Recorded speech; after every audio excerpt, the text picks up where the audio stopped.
your captain. How's it going today? You guys doing all right? Things are going pretty good here. I took off yesterday. We had our Labor Day here in America, where we did anything but labor. Hey, Vader. Zubu? Zubu? Zubu? Zubu Zubu. Good to see you. Thanks for coming by. So, yeah, we did anything but labor yesterday. I got to float the lake a little bit and got a little tan going on, whatever. So it was all right. We had a good time. Got to grill out some fantastic sausages, man. Got the jalapeno cheddar. Hey, Komorowski. All right. So today I got a couple of things to talk about. I'm gonna share with you a few games and stuff, but I wanted to start out because I got a million questions and I had the same questions, but I wanted to talk about the coolest thing ever for me, which is the big box. And you guys know what I'm talking about when I'm saying the big box, right? So,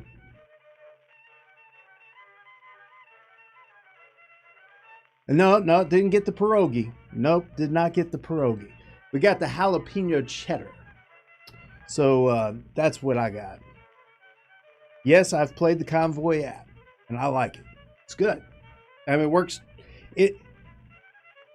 Especially if I've played Convoy, the regular Convoy, and that was cool. But playing the Convoy app, it's super smooth. All those little niddly rules and stuff like that you're not sure of, the app takes care of all that for you. It's pretty nice. You're able to play with other people. For the first time, we've actually got an app. Not for the first, but anyway, we got an app that allows you to play with other people. So now you can actually play against other people, friends and whatnot, online, which is pretty cool.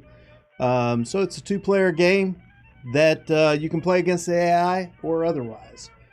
Now, I don't know how good the easy mode is yet. I got to figure that out, but I think we'll do okay on that one. But let me tell you about this big box. All right, now listen. First thing I want to say is you shouldn't have any what is that, fear of missing out, right? FOMO, whatever it is. This is for the person who wants the big bling, for the people who really love Nirishima, want to bling it out, that kind of thing. Man, this is the thing for you, no doubt. Number one, you get a big box, and it holds everything. The way that it holds it is that you get to stack it. Now, I haven't seen it, but I imagine there's like little hex cavities that allow you to put your finger down beside and pull out all the hexes, right? So we'll have to see what it looks like. I haven't seen it yet, but what I understand is it holds stacks of hexes. So that's number one. And as far as I know, it holds 19 stacks of hexes, which is every army we currently have. It comes with alternative artwork on the 4 main armies. So if you don't have Nirishima and you get this, you'll get the 4 main armies with the alternate artwork on it. So that would be the blue, the Borgo, the Hegemony, the Moloch, and Outpost. You get all 4 of them. You get all 19. What are those called? The breakdowns of the armies tell you all about each army. You get all 19 of them on that nice board. I think it's going to be a lot like what you see in Alien Artifact or even in Monolith Arena, right? Those type of things. They've got the little, looks like little wet spots on them and stuff like that. Feels kind of neat. Anyway, we're going to have 19 of those. So all the armies will be covered with these nice things so that you don't have to hand somebody a piece of paper. You actually give them a sheet that tells them what their army does and everything. So that'll be cool. What was the other thing? Oh, you get the artwork. You get the FAQ. So it's an exhaustive FAQ about all the stuff that's going on. But then they had this thing and it said, I think it was Rise of the Moloch or the beginning or something like that. I something close to that, and that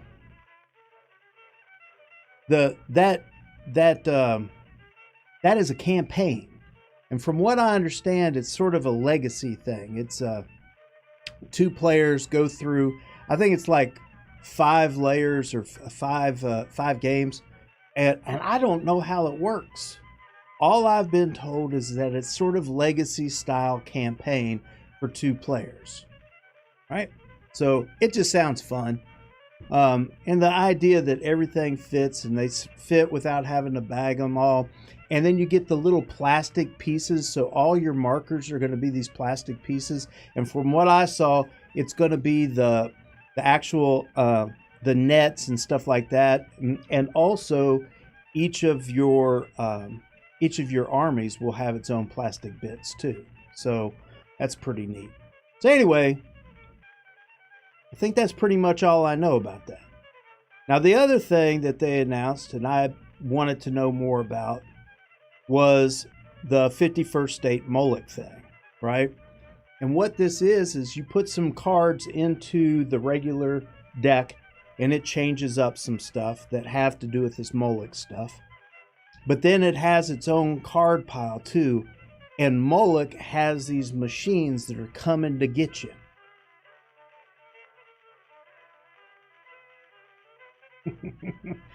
Specifically for new players, right?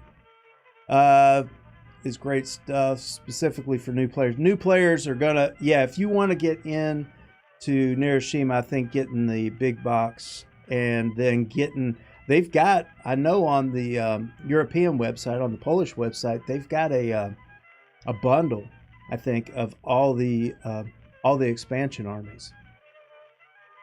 Hey, Superboard, good to see you, man.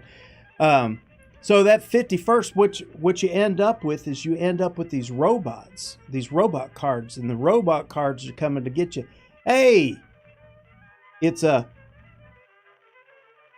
Vladimir. I don't know how you pronounce your name, but here we would call you Vladimir.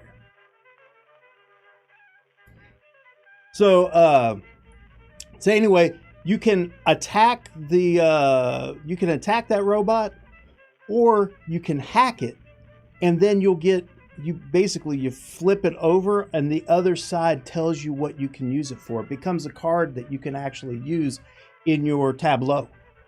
Now, the weird, tricky part is that you don't know what it is until you flip it over. You don't know what it is until you flip it over. So you're not allowed to look to see what would happen if you hacked it.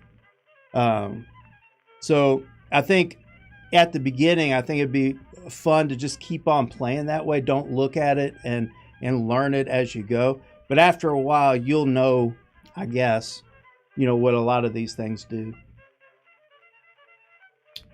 But the idea of actually getting some cool robots on your side, right, giving you special abilities and stuff, might be neat. So you hack them and you get special abilities. Pretty cool. So it's an expansion. It's not its own standalone state. You're not going to play the state of Moloch. Okay? So anyway, there you go. So anyway, if you got any more questions about it, ask me. If I don't know the answer, I'll try to find out. But I thought it'd be important for me to tell you that, because I didn't really feel like I understood it all when it got announced. I was excited about it, but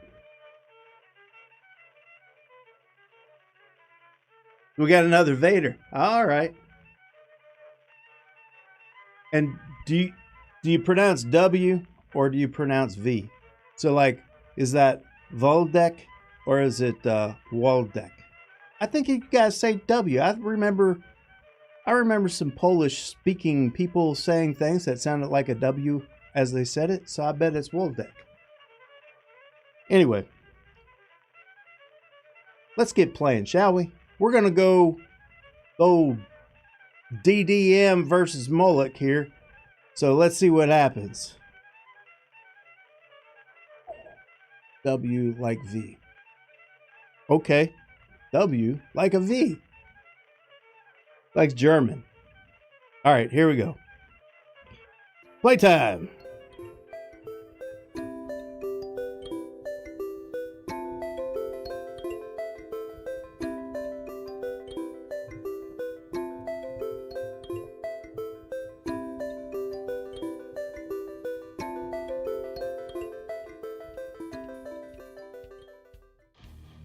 All right. So let's get playing. Gotta get on going here, man. We ain't doing the Steel Police.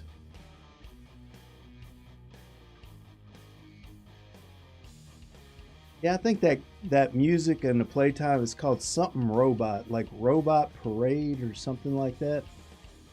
I need to look it up. Let's see.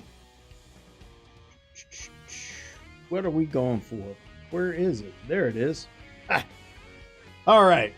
And of course, we got the Moloch. Oh, wait, we don't have Moloch set on easy. There you go.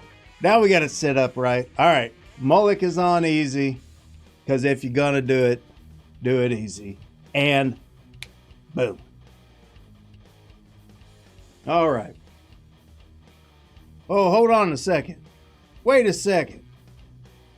Hey. Look at there. It wasn't even set up right. Man. All right, let's try this again. You see what I did? There you go. Now I got a human. All right, now I got Moloch set on easy. All right, here we go. We had the AI playing the AI. I bet they both do something stupid. All right. What to do? We can re-aim stuff. We can change the way it goes. I'm just going to put it in the corner. I'm putting it in the corner. I'm not going to get fancy. I'm going to reduce my fronts. I got to push. Hey, gummit. I guess I'll hold on to the push. That might help me. See, it's going to help me. All right. So now I get rid of a medic. I take this push. And I'll push him that way. All right. Then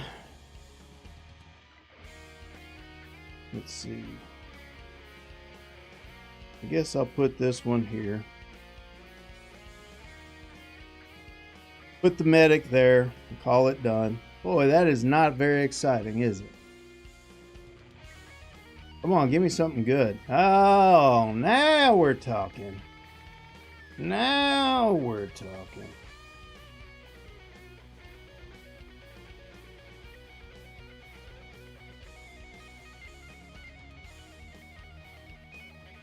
I need to get him away from my base. Maybe. We take this guy.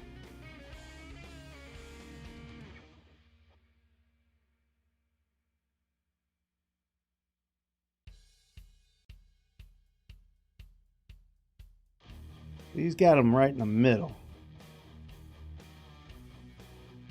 And do a double.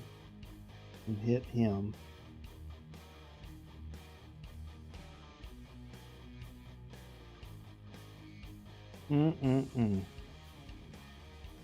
Yep.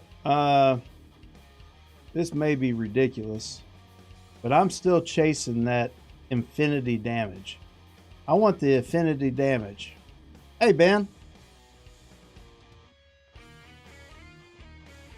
These guys both have toughness. This is double shot. He'll hit here, and that'll shoot the old Moloch's base. And I'm keeping them separated out. All right, so now that guy's going to try to hurt me.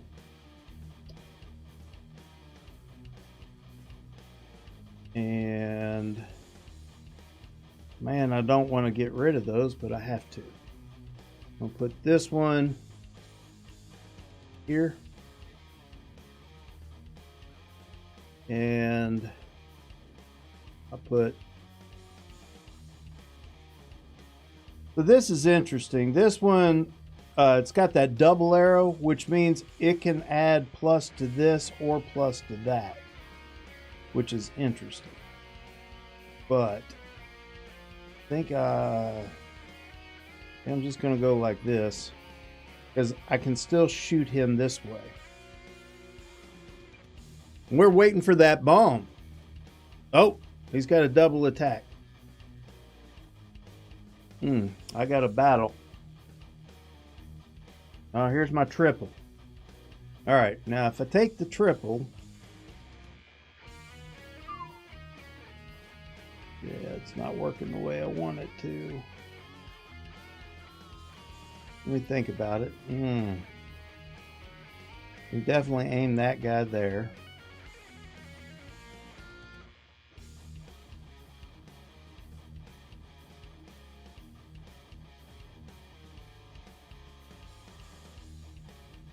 Whew.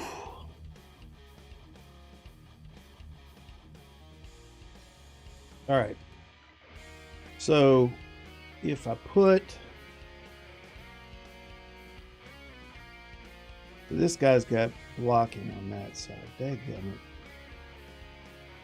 I want it to take, so this guy's going to attack on a 3. I want it to take both of these guys out, but I don't have a double attack. I only have a single attack, and this guy's got armor right there. So he'll definitely hit me, and he'll hit me and the medic at the same time, so I won't be able to save there. I can put this here. Oops. I can put it here and take that guy out. I'd have to do this. Put this guy here. And he would aim here and there. That'd be alright. And I could take him, the medic and the HQ at the same time. It's not bad. It's just not a great optimum way to do things. But you can see we're all spread out. So the bomb is going to have less. There you go. The bomb has less effect. It still affects us, but. Alright.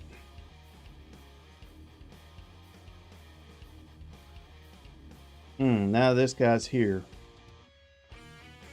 What do we got going on?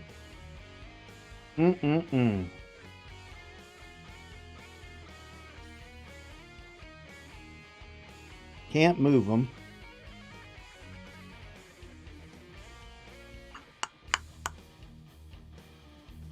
Can't move them. I can make that guy attack there. Make that guy attack there.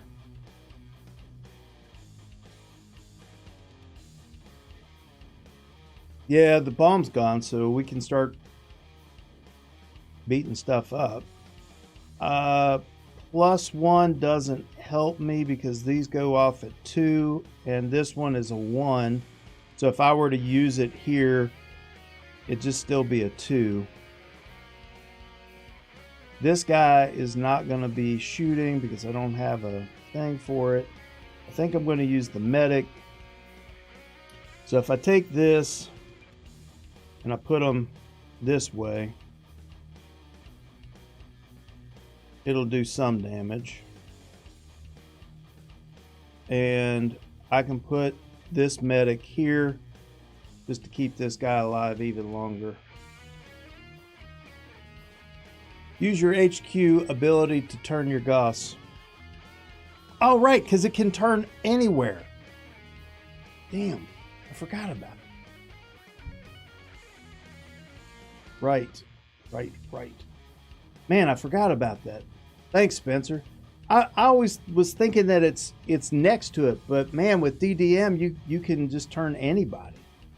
So really, it doesn't matter where you put that. So yeah, we're gonna line this. Well, come on now, line this Gauss cannon up to do some damage. There we go. Could have been better, but I'll take it. All right. 19 tiles left.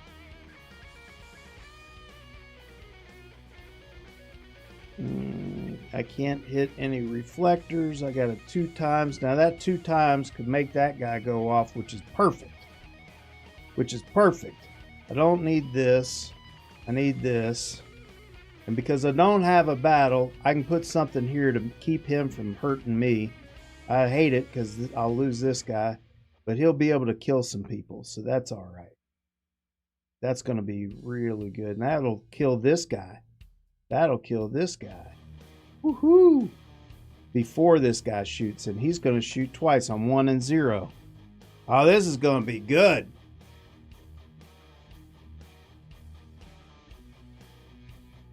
I have no idea, Solid.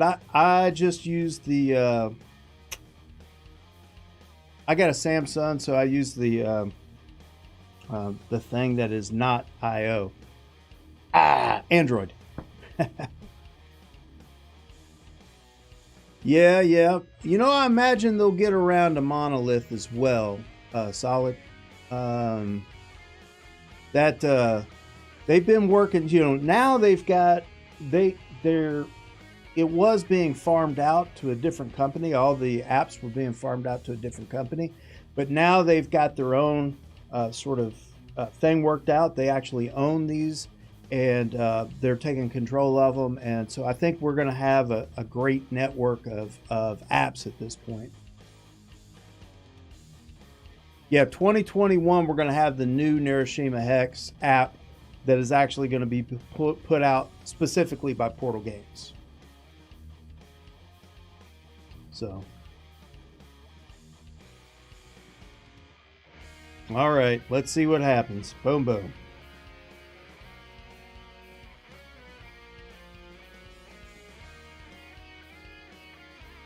Oh, he did 2 damage to him. Dadgummit.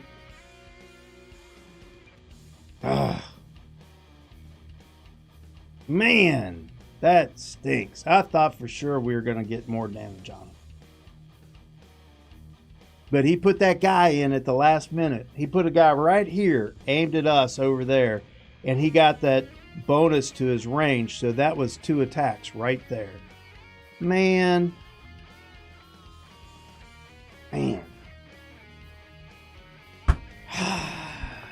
That didn't go the way I wanted.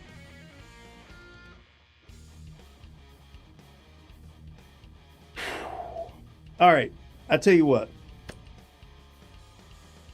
I think we got this covered. I think we're going to be okay. I'm looking at it. I'm thinking, man, I think we're going to be really good. Don't want to put all my eggs in one basket, but holy cow, I think we could do really good with this. So I've got a few ideas, but let me do a 15 tile stretch real quick. Stick with our format. I got just a couple of things to share with you. Won't be long at all. And let's get that done.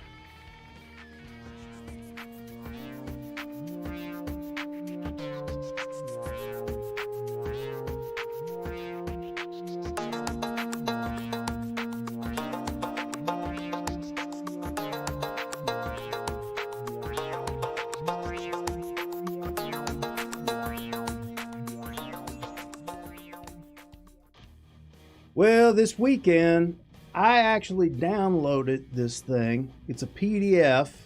I got it from their website. It's called 1,000-Year-Old Vampire. And it's a solo, I guess an RPG-ish kind of thing. It's very strange. They give you prompts. It's kind of like you're writing a diary. They give you prompts and you write down what happened. It's really neat. The book is cool. And you can get a physical copy of it, and it looks really neat. Hardbound, small hardbound book. I think they're coming out with a new printing of it. But this is what it looks like. Pretty nice. And basically, this is you end up with memories, skills, resources, characters, and marks. And the kind of neat thing is that you get to create these things. So they'll prompt you and you'll create memories, and they'll say, you have a skill that's kind of like this, or they'll tell you what your skill is, but what that actually means is kind of up to you. So that's kind of interesting. You have different resources. Those resources can be something that you can carry in your pocket, your hand, that kind of thing. Or it could be something at your house or something in a nearby village or whatever. And then you have different characters, whether they're mortal or immortal. And you have marks, things that people can find out that you're a vampire because they can't see your reflection in a mirror. You have bat wings or something like that, right? So it's very strange. Let me show you just really quick what these prompts look like. And basically you roll a 10-sided dice and a 6-sided dice, and you subtract the 6 from the 10. And that's how many prompts you move. And it could be negative or positive, and you move those. So then it'd say something like, we get to 25 and it says, your method for acquiring victims are no longer effective. What has changed? Lose a resource and create a skill which describes your new feeding techniques. So you're writing in your diary, okay, I couldn't do that feeding anymore because this thing happened. They're on to me, whatever. And then what physical labors are necessary to utilize this method? Create a simple practical skill. So it's like a writing, it's like creative writing, I guess. It's very interesting. And there's things in here, you get different things where you check skills and check a skill, gain a skill, uncheck an ancient or surprising skill. Which character suffers and dies because of your actions? It's very strange. So you write all this stuff down, and you only have so many memories that you can retain. And characters, the mortal characters, after so long, they'll die. So you have to get rid of them when you feel like, oh, they're probably dead because it's been 100 years. And you'll lose memories because it's been so much time. If you can only retain 5 memories. And so if you get a new memory, it doesn't fit into any of these memories. Any experiences don't fit into these memories. Then you have to get rid of memory and start a new one. So then you have to get rid of something that may have given you skills and stuff like that. It's weird. It's weird, but interesting. Thought I'd bring it up. The other thing I want to bring up was this Valparaiso. You know my list of 50 games that I didn't get to play? Well, we played this weekend. We actually have played it twice now. We enjoyed it a lot. We enjoyed this a whole lot. It's fairly simple. Now they say that it's a 6.9 on here on the old BGG. It's not rated super high, but I think it's a pretty neat game. You've got this map, and there's these areas here, here, here, and here where you're going to do trades. And they've got these tiles that tell you what those trades are going to be. And they keep moving down, sort of conveyor belt style. So when you get done with this one, it goes back up into a queue and a new one comes down, right? So you can see what's coming and whatnot in each of these. So if you're able to do a trade action twice, you'll do both the A and the B trade on those. And you move guys out into these places, and then you have your ships in here, and you load cargo into the ships, and you go out and you trade with foreign countries, which gets you cards, and all the cards are used to program what you're going to do. So to program what you're going to do, and like this is what the cards look like. Spend any color cube to build a house. And that house gives you one more presence in an area so that your actions will have more strength. That's kind of hard to describe. But anyway, these are all the different things that you can do. And this is the main action. And then if you don't want to do the main action, you can always do the secondary action, which in this case is get $5. And the deal with this is that you've got only so many slots to program. And at the beginning of the round, everybody programs it, right? And then they say, okay, and then everybody reveals and you take your turn. And as you've programmed it. Now you can skip the program and go to a different one early or something like that, but it costs you money. I just think it's easy to play. It's easy to learn. I think it looks pretty good. I mean, it's a decent looking game. This is the player board. It's where your pieces go. This is where, if you want to have an extra action, you can put it here. If these 2 houses are built, you can take this action. If you put 6 cubes on your ship, you get a victory point.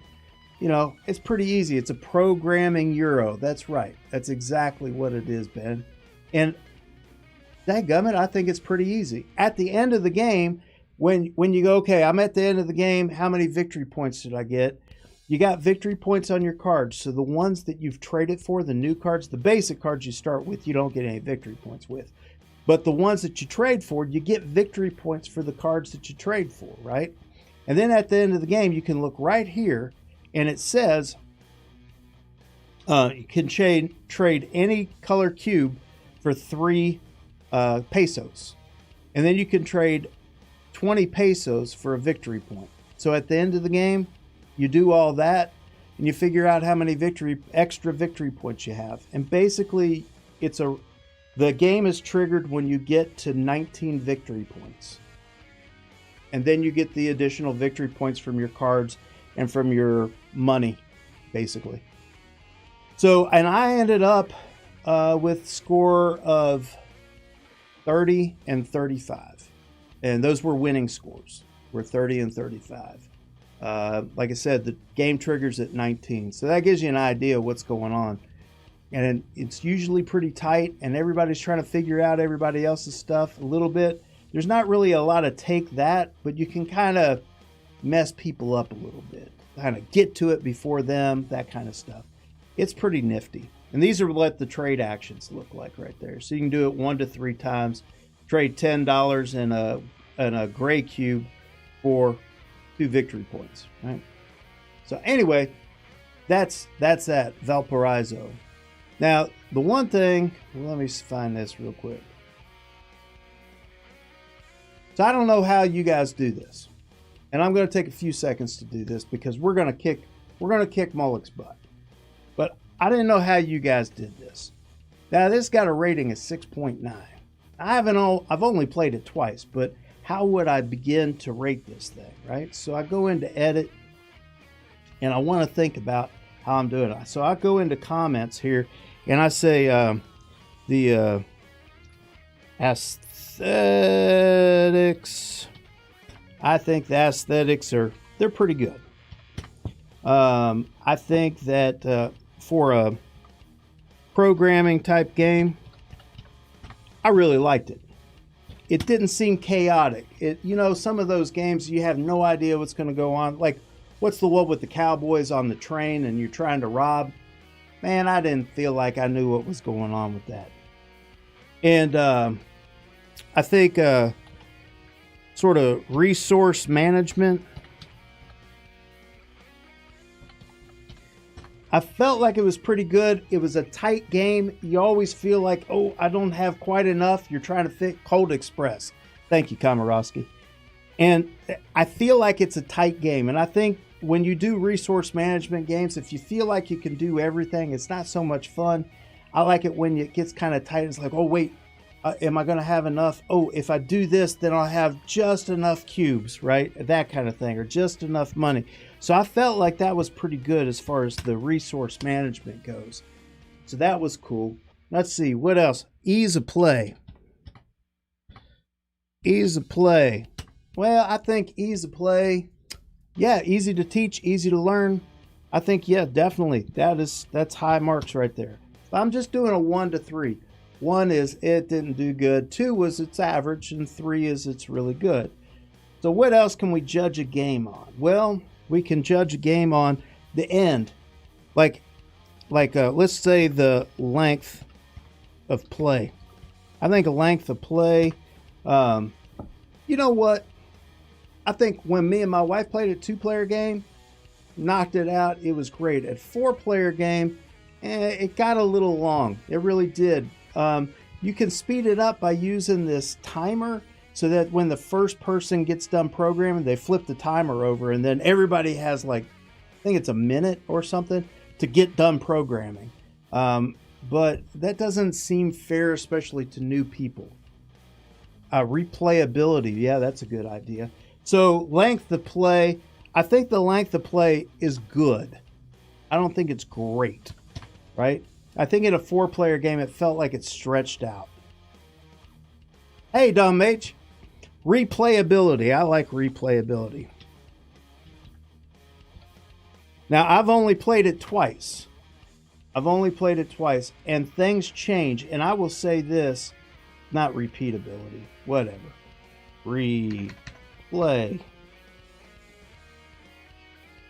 I'm terrible. I'll say this. There are many routes to victory, and I'd like to try a few of those routes, but it's not super complex. You know what I mean? Like if you play, I don't know, say Newton or something like that, there's so much complexity there that you could really do a lot of stuff. Does it fit in my Calax? That's awesome. So I think the replayability is probably, right now I'm looking at it, I'm thinking it's a 3. I think it's going to end up being about a 2. I think. That's what I think. I think you could overplay it, right? I think you could overplay it. 1, 2, 3, 4, 5, 6. Need just a few more. What else did we say? The rules, the rule book, right? If you want to do rules, I think the rules were written smooth as glass. It was easy to get through. I didn't have many questions about it at all. It went right through. Like I said, easy play was great. I think the cardboard and stuff, what do you call that? That's components. Not just the aesthetics of the components, but the actual components. They are really nice, thick. Like even the coins, they're different sizes and colors, and they're thick and like they're coins that you really want to use, even though they're not metal. So I would definitely give it a 3 for that. It's a stronghold game, so I give it a 0 for that. Just joking. 1, 2, 3, 4, 5, 6, 7, 8. I just can't. So right now we got those. Let's see, what else can we say? Oh, I know. Getting cards. Deck building. It is a bit of a deck builder. And I'd say for a deck builder, it's maybe a 2. It's important to do that. And then I'd also say at the end of the game, like end scoring, it's not hard at all. Like it's not one of those games where you have to have the checklist of all the stuff. It's actually really good, even though it has a lot of things going on. It's really easy to do. So that's my scoring right there. So now all I have to do is say that's 10 different things. And what I do is I take a half a point off for every 2 and a whole point for every 1.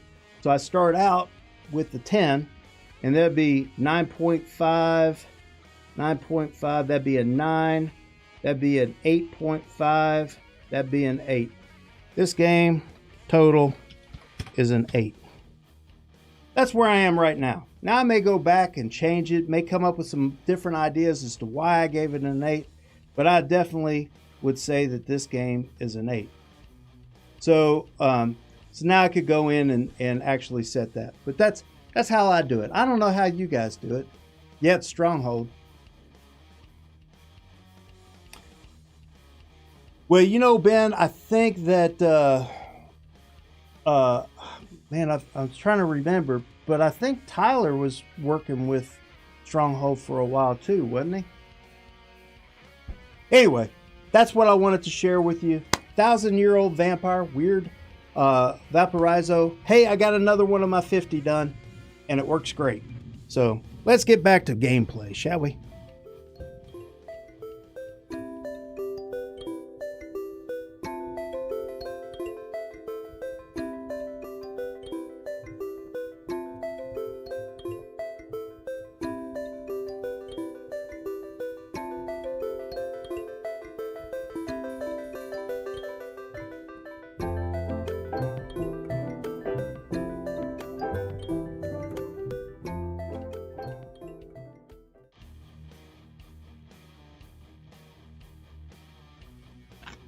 Vader got his music. All right. So I won all of these. I really won all of these. But I'm not going to take the double hit, even though I want it really bad. I'm not going to take the double hit. Man. We need offensive weapons. We're going to take this guy. We're going to put him here. So now he'll get the double hit here and here. That's a lot of hitting. We'll take this one. And we'll put him here. We're going to call that good. What do y'all think? Looks pretty good to me.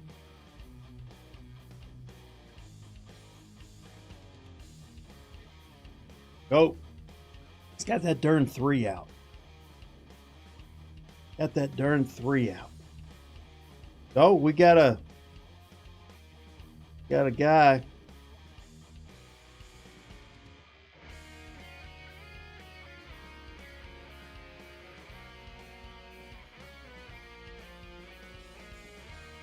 And that 3 as well. Daggum.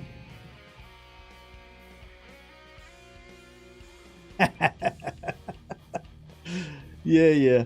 Got a 3 and a 3. He's going to try to take this guy out, so that guy's not going to shoot. This guy is the most important guy. He's going to do 2 damage this way, 2 damage this way. This guy's going to survive. This guy's going to get taken out on a 2. Man!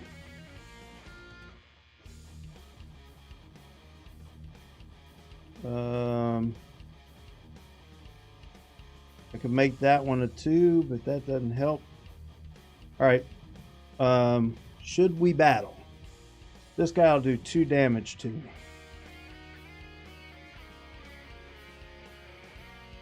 Yeah, I'm gonna have to do a net 3 here.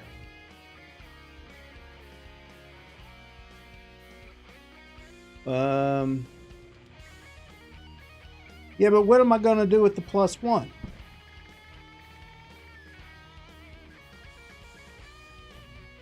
I mean, my thing is, right now, I don't think I'm going to be able to take out that 3. He's going to do the damage he's going to do.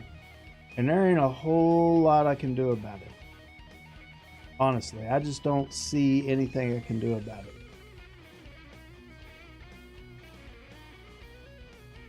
So this will do 2 damage. This guy will be netted and won't do any damage. I'll kill him.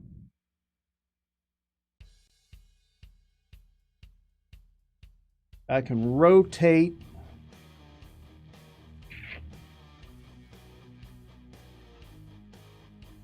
Rotating doesn't help.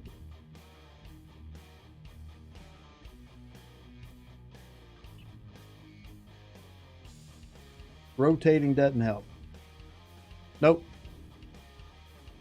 All right, I'm going to do something stupid. Sorry, going to do something stupid. I'm going to get rid of this. I'm going to take this guy, I'm going to put it here, and I'm going to battle.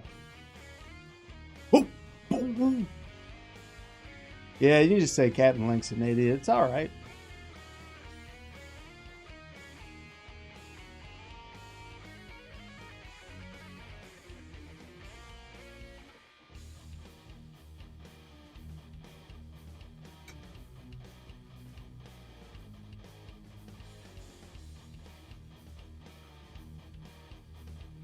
Dadgummy's got another 2.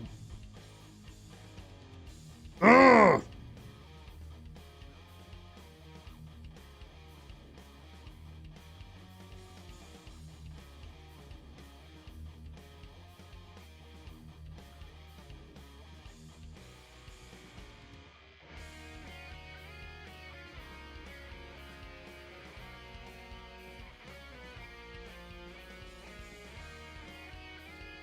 I think I can get rid of that, put this here, and put this one up here. Maybe I'm being an idiot. But on a 2, this guy's gonna take him out. Now he's gonna take both of these guys out, but they're going to have 2 points coming here, 1 point coming here.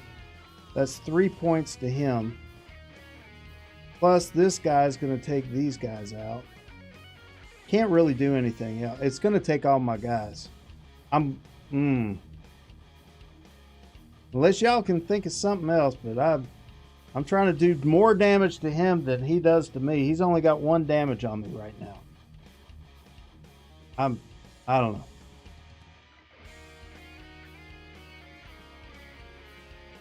All right, that's got 2. Oh, looky there.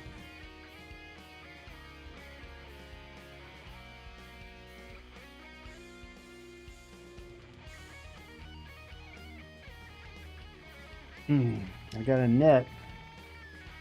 So if I take out, do any 3, if I take out these 3 and net that guy,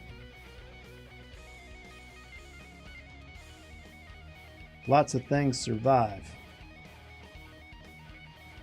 Oh, this guy's got toughness. Forgot about that. That happens on a 2. I'll take these 2 out.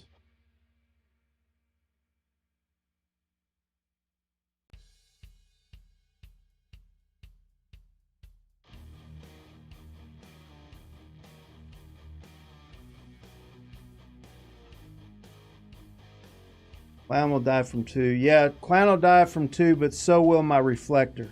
My Reflector will die on a 2 as well. The guy up in the corner up here, he's going to die when the Clown attacks him. So, and I don't have that. That plus didn't reach out. That plus you had to have it directly attached, and I just didn't see a way to make that happen.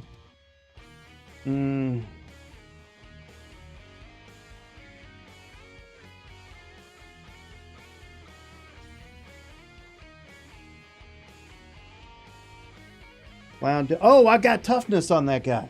Thank you. Thank you. That's right. I got toughness on that guy. All right.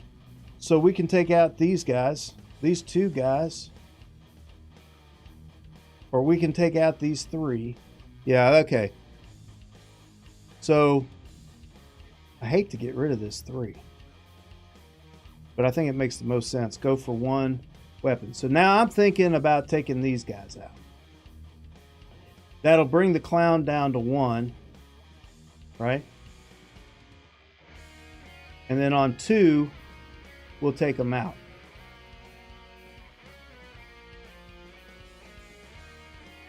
And we can keep this guy from doing any damage if we net him. I think that's the thing is that bomb could go off.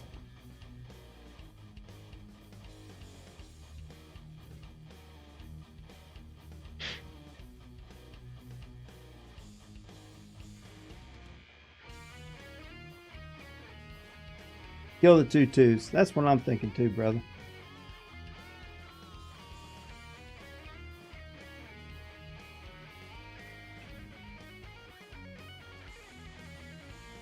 All right.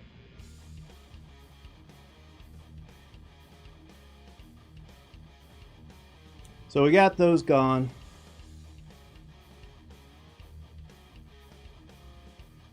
And we'll do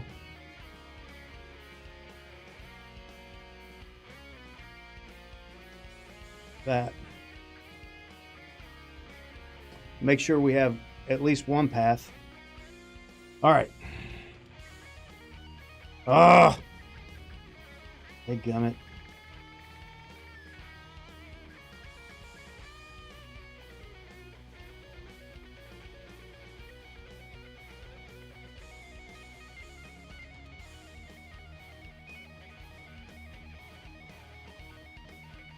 We're not using the battle. We got to get damage to him. There's damage to him.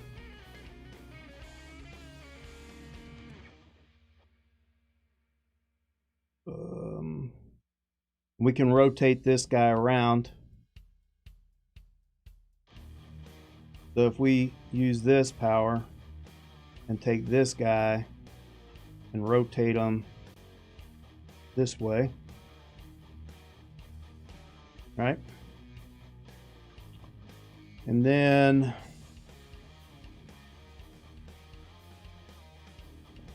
no matter what we put here, it's going to be bad news. It's going to get 8.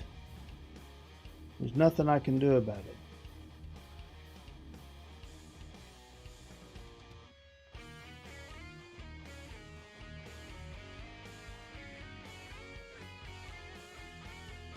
I'll tell you what we could do. I could take all that back because it's not going to help me to have that other 2. The 2 will die. There's no way I can save the 2. I put a 2 here. It's going to die when the bomb goes off. Yep. So I get rid of one of these. I put this guy here.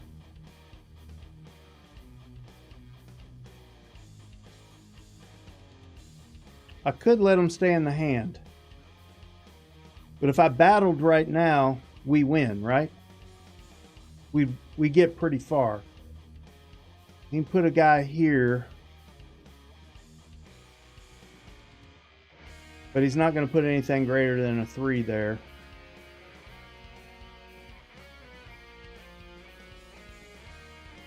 All right, I'll go for it. I don't think it'll help, though. If we keep one in the hand, then he can put somebody here. No. I'm going to do this. I'm going to battle early because I know what's going to happen. It's very predictable. I'm going to take this guy. I'm going to move him again. I'll make sure. I want to know what's going to happen, right? And no matter what I do, I don't want to put another guy there. I want to go ahead and battle.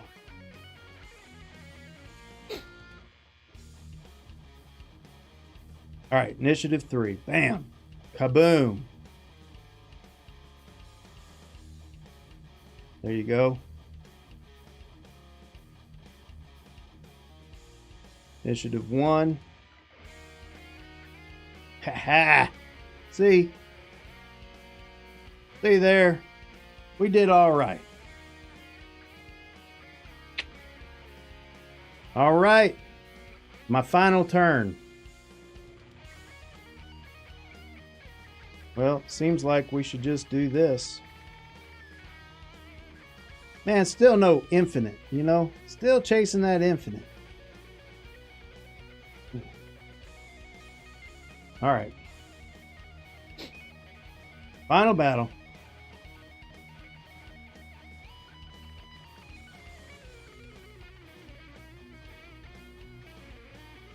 Yeah, I'm of the mind this old DDM, man, is a great army. Look at that.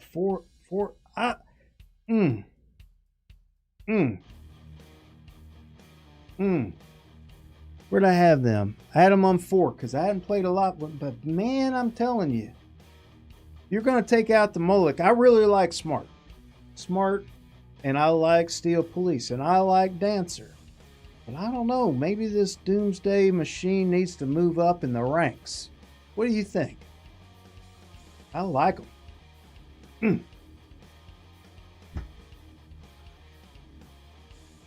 See, that's why. Right. Exactly. That should be the number 1 then.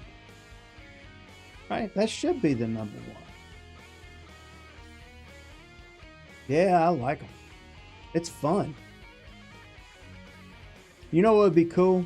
And I think I was talking to, I think his name's Mage Knight, Michael. He was saying that, have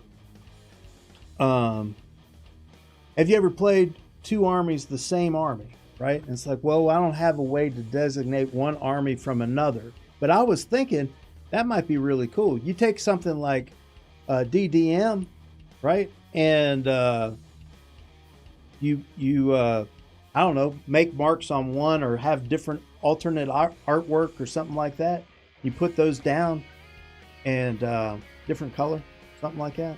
DDM versus DDM, things like. I think that'd be cool. It'd be fun. I've never done anything like that. Have you guys ever done tried the any Hiroshima versus Monolith? Has anybody done that? That's another interesting thing that I'd like to try, just to see what happens. See who is more powerful. It's a little bit different mechanics, but might be cool.